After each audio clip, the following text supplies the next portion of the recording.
Three, two, one, let's go.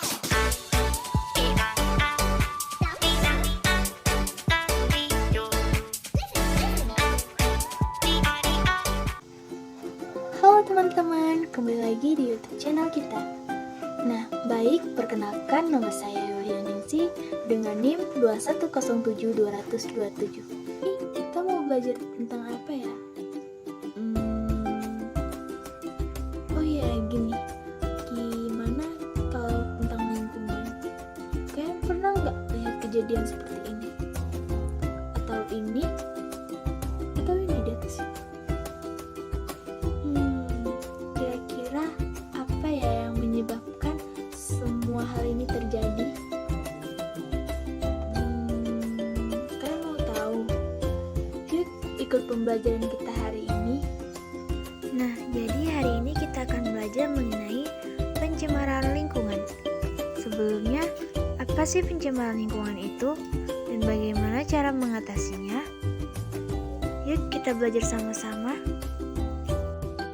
Pencemaran lingkungan yaitu masuknya atau dimasukkannya makhluk hidup, zat energi, atau komponen lain ke lingkungan sehingga berubahnya tatanan lingkungan.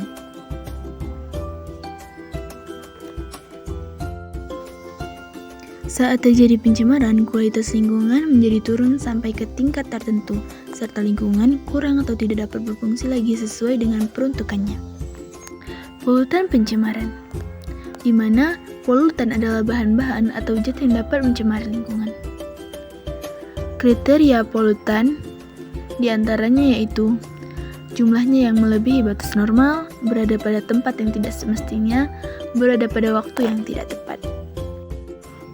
Jenis-jenis pencemaran.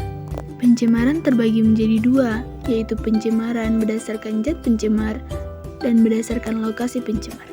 Jenis pencemaran berdasarkan zat pencemar.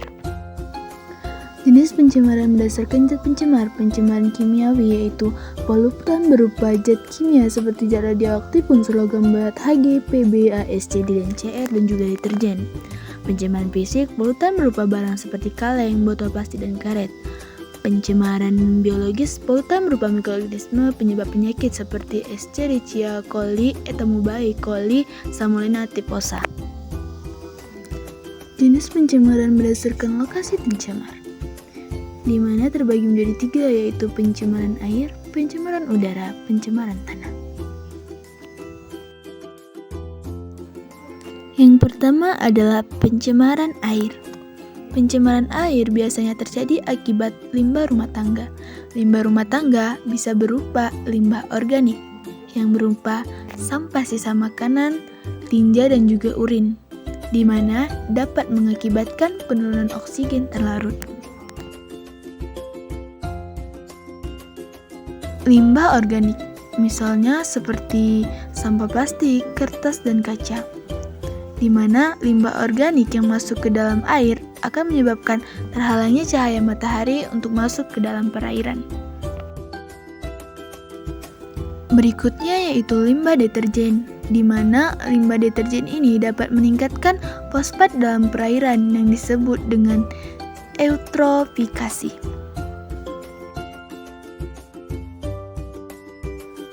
Jadi beginilah dampak yang ditimbulkan dari limbah rumah tangga dalam pencemaran air, yaitu dapat menurunkan jumlah oksigen terlarut di dalam air, menimbulkan penyakit, terhalangnya cahaya matahari masuk ke perairan sehingga mengganggu aktivitas fotosintesis fitoplankton, serta meningkatkan fosfat dalam perairan. Yang kedua yaitu pencemaran udara. Umumnya pencemaran udara diakibatkan oleh gas-gas tertentu yang mengakibatkan menipisnya lapisan ozon, efek rumah kaca, serta pemanasan global. Gas-gas pencemar udara, di mana yang pertama yaitu terdiri dari oksida sulfur atau SOx. Pencemaran udara oleh oksida sulfur diakibatkan oleh dua komponen gas tidak berwarna, yaitu SO2 dan SO3. Karakteristik dari SO2 memiliki bau yang tajam, tidak mudah terbakar di udara, sedangkan SO3 komponen yang tidak reaktif. Biasanya sumber oksida sulfur berasal dari pembakaran arang atau kayu, dan juga proses industri. Nah, pada pencemaran gas oksida sulfur dapat menimbulkan dampak negatif untuk makhluk hidup seperti manusia, hewan, dan tumbuhan, di mana untuk tumbuhan dapat membunuh jaringan daun dan untuk manusia dapat menyebabkan iritasi sistem pernafasan.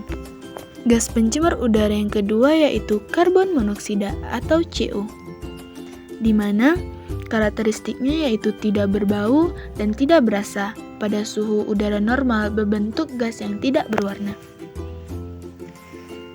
Sumbernya yaitu berasal dari hasil pembakaran tidak sempurna dari mesin mobil dan mesin bakar lainnya.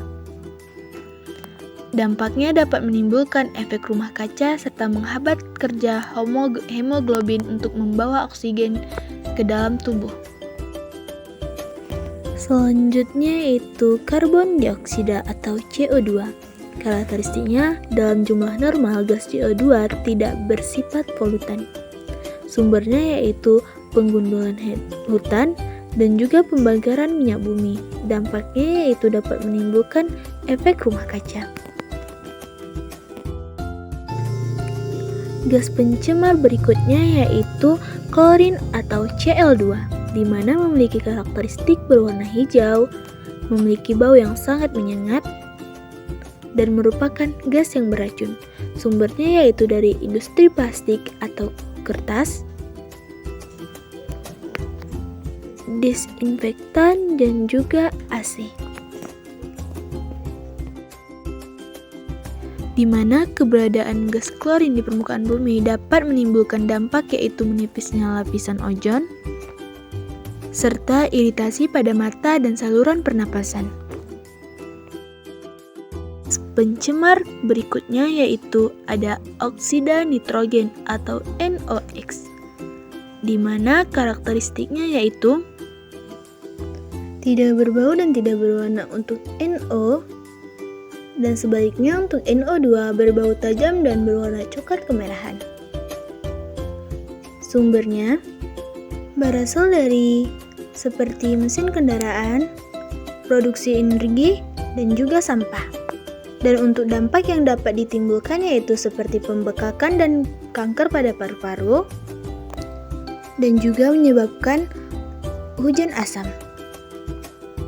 Gas pencemaran udara selanjutnya yaitu hidrokarbon atau CXHY, di mana memiliki karakteristik yaitu wujud gas yaitu campuran gas hasil buangan, wujud cair atau membentuk kabut minyak, dan wujud padatan seperti gumpalan debu. Dan untuk sumbernya, gas hidrogen berasal dari industri plastik, karet, dan untuk sumber lainnya seperti mesin kendaraan bermotor, aktivitas geotermal, di mana dampak negatif yang dapat ditimbulkan dari gas hidrokarbon yaitu dapat menyebabkan penyerapan oksigen dalam tubuh berkurang, dan juga dapat menyebabkan infeksi pada paru-paru. Nah, selanjutnya yaitu pada gas pencemaran udara yaitu ada yang namanya partikel debu, di mana sumbernya berasal seperti dari tanah kering yang terbawa angin, letusan gunung api, pembakaran batu bara yang tidak sempurna, serta asap kendaraan bermotor, di mana dampaknya dapat menyebabkan iritasi pada mata dan saluran pernapasan, dan juga dapat mengurangi intensitas sinar matahari ke bumi. Nah, selanjutnya yaitu pencemaran tanah, di mana pencemaran tanah yaitu disebabkan oleh zat sisa baik dari limbah domestik, limbah industri, dan limbah pertanian. Nah, di mana yang pertama yaitu limbah domestik. Limbah domestik adalah limbah yang dapat berupa limbah padatan dan juga cair, di mana biasanya berasal dari perumahan, perdagangan, dan juga perkantoran, serta pada tempat wisata. Nah, sedangkan selanjutnya yaitu pencemaran tanah akibat limbah industri, di mana dapat berupa padatan dan juga cairan. Dalam bentuk padatan berupa lumpur atau bubur yang berasal dari proses pengolahan kertas, pulp, dan juga rayon. Serta masih banyak lagi. Sedangkan dalam bentuk cairan Dia dapat berupa sebagai sisa pengelolaan industri pada pelapisan logam dan industri kimia. Nah, untuk penyebab pencemaran tanah berikutnya yaitu limbah pertanian, di mana berupa sisa pupuk-pupuk sintesis yang dapat menyuburkan tanah, di mana contohnya seperti pupuk urea dan juga seperti pestisida untuk pembunuh serangga. Nah, dari pemaparan tadi, menurut teman-teman, apa sih upaya yang bisa kita lakukan untuk mencegah pencemaran lingkungan? Nah, di mana usaha yang pertama untuk mencegah pencemaran air, kita dapat melakukan seperti menetralkan limbah industri dengan membuat instalasi pengolahan limbah, membuat penampungan limbah rumah tangga berupa tangki resapan, dan juga memilih sampo, sabun mandi, deterjen yang kandungan bahan aktifnya mudah diuraikan. Nah, usaha untuk mencegah pencemaran udara, kita dapat melakukan reboisasi, menekan rasio laju pertambahan kendaraan bermotor, mengurangi penggunaan alat yang mengandung CFC tak terkontrol dan menciptakan kawasan bebas asap rokok. Dan untuk usaha mencegah pencemaran tanah, kita dapat melakukan seperti mengurangi bahan pencemaran dari sumbernya, seperti dari industri, pabrik, dan lainnya, dan melakukan bioremediasi atau proses pengurangan limbah organik atau anorganik polutan menggunakan organisme dan mengurangi jumlah limbah-limbah yang dihasilkan oleh industri. Nah, selain kita harus tahu bagaimana penanggulangan untuk mencegah pencemaran, kita juga harus tahu bagaimana pengelolaan limbah. Nah, kali ini kita membahas pengelolaan limbah berdasarkan jenisnya, di mana limbah organik, yaitu limbah yang berasal dari sisa makanan seperti sisa sayuran atau sisa dalam tubuh, di mana diolah menjadi kompos oleh kegiatan composting dengan bantuan mikroorganisme pengurai. Selanjutnya yaitu limbah anorganik, yaitu limbah yang sulit diuraikan, di mana limbah ini berupa plastik, kertas, dan kaca yang dapat diolah atau didaur ulang menjadi sampah komersial. Di mana limbah berikutnya yaitu limbah berbahaya dan juga beracun, di mana cara pengelolaannya yaitu kita dapat melakukan proses pengemasan dan penyimpanan dan pengangkutan limbah B3. Nah, selanjutnya kita akan membahas tentang pengolahan limbah berdasarkan wujudnya, di mana dengan menggunakan metode konvensional terbagi menjadi 3 jenis, yaitu secara fisik, di mana limbah dipisahkan dengan cara penyaringan dan proses pengendapan. Yang kedua yaitu secara kimia, di mana dipisahkan dengan cara menambahkan bahan kimia. Nah, selanjutnya yaitu secara biologis, di mana dengan menambahkan mikroorganisme ke dalam limbah. Nah, di mana selanjutnya yaitu pengelolaan limbah dengan menggunakan metode ramah lingkungan.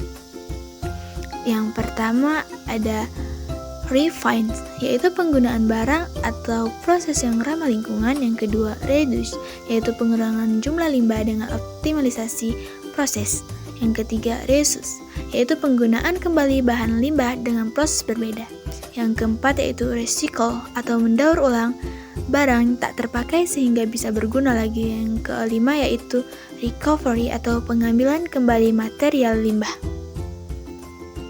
Dan yang terakhir yaitu retrieve energy, di mana penghematan energi dalam proses reproduksinya. Nah, teman-teman, mungkin pembelajaran kita hari ini kita sudahi. Gimana pembelajarannya? Seru tidak? Kalau seru, jangan lupa di like dan subscribe ya. Nanti kita lanjut ke pembelajaran berikutnya. Sampai jumpa.